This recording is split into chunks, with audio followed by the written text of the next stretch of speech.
జీవోలు తెలుగులోనే మాతృభాషకు ప్రాధాన్యం ఇస్తున్నాం. దేశ రాజకీయాల్లో సన్నగిలుతున్నటువంటి తెలుగువారి పాత్ర. రాష్ట్ర ఆదాయంలో 65% హైదరాబాద్ నుంచే. నాటి సీఎంలు తీసుకున్న నిర్ణయాలే అందుకు కారణం. దేశ రాజకీయాల్లో నీలం సంజీవ్ రెడ్డి, పివి నరసింహారావు, ఎన్టీఆర్ పాత్ర కీలకం. ప్రపంచంలో ఎక్కడికి వెళ్ళా మన వారుండడం గర్వకారణం. అభివృద్ధిలో తెలుగు రాష్ట్రాలు ప్రపంచంతో పోటీ పడాలి. ఫ్యూచర్ సిటీలో పెట్టుబడులు పెట్టండి. ప్రపంచ తెలుగు సమాఖ్య ముగింపు సభలో రేవంత్ రెడ్డి అంటూ ఒకరిని చూస్తా ఉన్నాం. సో జీవోలు తెలుగులో రాబోతున్నాయి. ఎందుకంటే చాలా మంది కూడా జీవోలను చదవాలంటే కొంత ఇబ్బందికరంగా ఫీల్ అవుతుండే. ఇప్పుడు ఖచ్చితంగా ఆ జీవోలు ఏవైతే ఉన్నాయో తెలుగులో రాబోతున్నాయి కాబట్టి ప్రతి ఒక్కరికి కూడా అందుబాటులో ఉండబోతున్నాయి. వారికి అందరికి కూడా ఈ ప్రభుత్వం ఏం చేయబోతుంది, ఎలాంటి జీవోలు తీయబోతుంది అనే విషయంలో కొంత పారదర్శకంగా ఉంటుంది అనేది నాకైతే స్పష్టంగా కనబడతా ఉంది. సో తెలుగు భాషలో జీవోలు రావడం చాలా మందికి కూడా అర్థమయ్యే రీతిలో ఉంటుంది కాబట్టి ఇది ఒక మంచి పరిణామం అని చెప్పేసి మనమైతే చెప్పొచ్చు. అందులో ఎలాంటి దాపరికం అవసరం లేదు.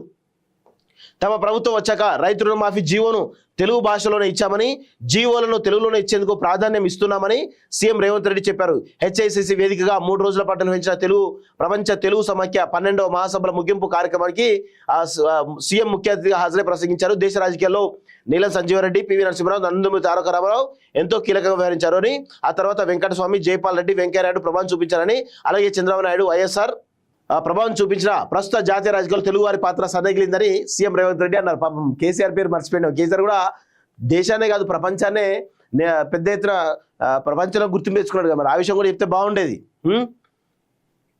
సిజేఐగా జస్టిస్ ఎన్వి రమణ, ఉపరాష్ట్రపతిగా వెంకయ్యనాయుడు, ఉత్తమ పార్లమెంటరీగా జైపాల్ రెడ్డి రాణించిన సందర్భాల నుంచి చట్టసభల్లో మరెవరైనా తెలుగువారు మాట్లాడతారా చూద్దామని ఎదురు చూసే పరిస్థితి నెలకొందని ఆవేదన వ్యక్తం చేశారు. దేశంలో ఉత్పత్తి అవుతున్నటువంటి బల్క్ డ్రగ్లో 30% మన హైదరాబాద్ నుంచి తెలుగు వాళ్ళు ఉత్పత్తి చేస్తున్నారు. అంటే ఇది మనందరికి గర్వకారణం అంటూ చాలా విషయాలు చెప్పుకోవడం జరిగింది.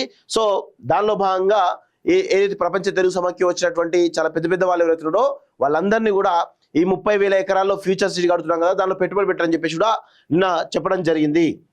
సో మాతృభాషలో మాట్లాడాలంటూ చెప్తా ఉన్నాడు. సో మాతృభాష ఉండాలి, అదేవిధంగా ఇంగ్లీష్, హిందీ కూడా మాట్లాడేటువంటి అవకాశం కూడా ఉండాలి. ఎందుకంటే ఈరోజు ప్రపంచంతో పోటీ పడాలంటే ఇంగ్లీష్ అవసరం, దేశంతో పోటీ పడాలంటే హిందీ అవసరం. ఈ రెండు కూడా ఉండాలి. వీటితో పాటు మన తెలుగు భాష కూడా ఉంచుకోవాల్సిన అవసరం అయితే ఉంది అనేది నా యొక్క అభిప్రాయం మిత్రులారా.